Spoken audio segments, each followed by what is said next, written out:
where he looked at high intelligence and high leadership, and he studied competency models. How many of you have a competency model in your organization?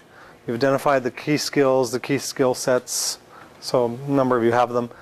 So he looked at almost 200 of them from various organizations and tried to identify then how they were broken down. What he found is that there were three categories. There was purely technical, there were cognitive skills. So you come back to the triangle. This overlays quite nicely with the triangle.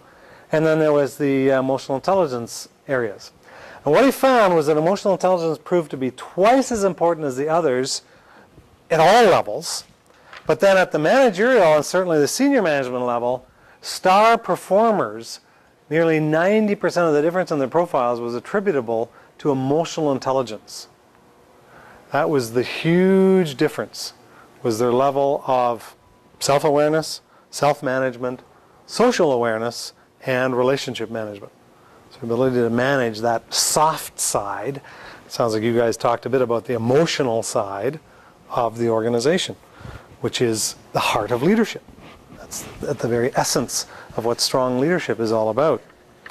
But what we tend to do in our organizations, especially very technical organizations, like healthcare, or many of you are in technical industries, technical organizations, we tend to promote people for their technical abilities.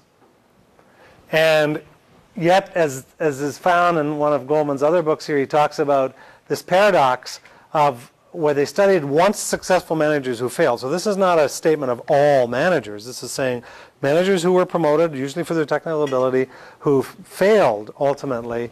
And the reason that they failed was that their technical strength became a liability. Now, how is that possible? How does their technical strength become a liability? Micromanagement. That's a big one. Micromanagement. Absolutely a big one. I can do better than the other person. Sure. I'm maybe more technically, and it may be true that that manager is the most technically skilled or knowledgeable person in the group.